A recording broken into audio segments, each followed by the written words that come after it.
And what did we learn from the video that he took out with him? So he made the trip to leave the country through Armenia, through the Armenian border, made it through a number of checkpoints. But then, last checkpoint, he ended up getting detained by the IRGC, beaten, interrogated, questioned, held at gunpoint. All of his devices were searched. They found this footage. They thought they deleted all of it. Clearly not.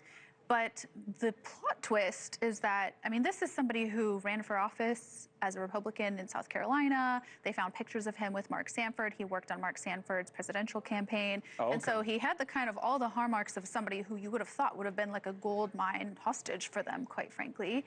But they ended up letting him go on the condition that he would help the motherland. So basically they tried to turn him as a spy.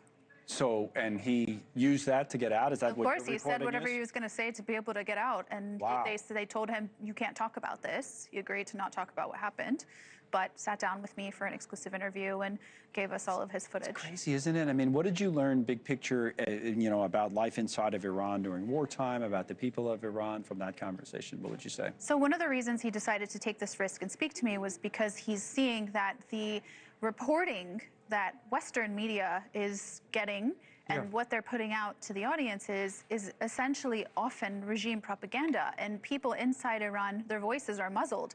The internet has been cut the entirety of this time, of this war. The only people who have access to the internet are either people who are managing to get VPNs, which are very expensive. Those VPNs are increasingly getting hijacked by the IRGC, or people who are sanctioned by the regime to speak. And so the people inside, they don't have a voice. What's it really like inside then?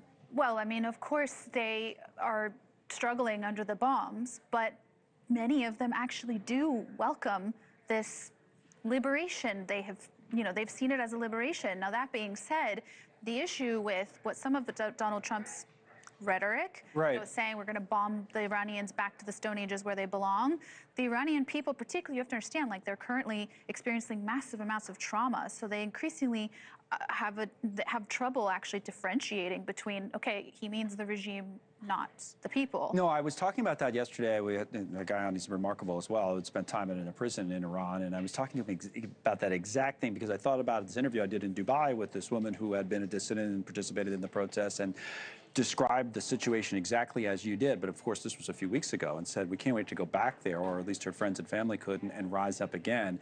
And you wonder if some of this, what's happening now, not only the rhetoric, but the action, going after the bridge yesterday, for example, changes how the people feel about what we're doing, about how they feel about their own future. I've been seeing myself the kind of wobble. So people who I am still able to connect with, I've seen their wobble, and they are ending up getting really upset with Donald Trump and saying, well, he's saying that they're going to change the map of Iran. You know, he lied. He's bombing our civilian infrastructure. That's bombing us. Right. That being said, this wobble is recent. Yes, in the last couple of weeks. But when I spoke to Sebastian Gorka, who was at a CFR event in Washington a couple of weeks ago, and he said it's their utmost priority to focus on IO, information operations, but they're not doing a good job of it. But what's interesting is, so this pilot, this fighter jet has been shot down. Yes. One of the pilots has been rescued. The other one they're still looking for.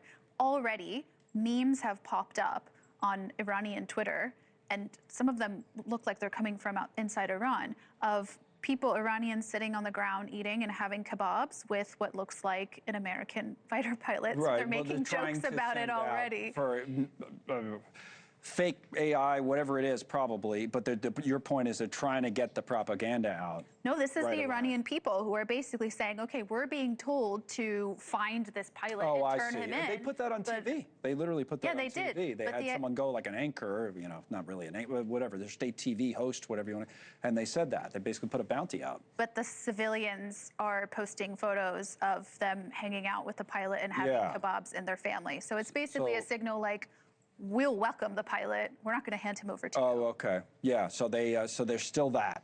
There's still that, even with the wobble that you described. Listen, this is really interesting, obviously, for the reason that we can't get in there, right, as much. So thank you. Thank you for watching. Subscribe below and download our NewsNation app right now on your phone, and you will get fact-based, unbiased news for all Americans.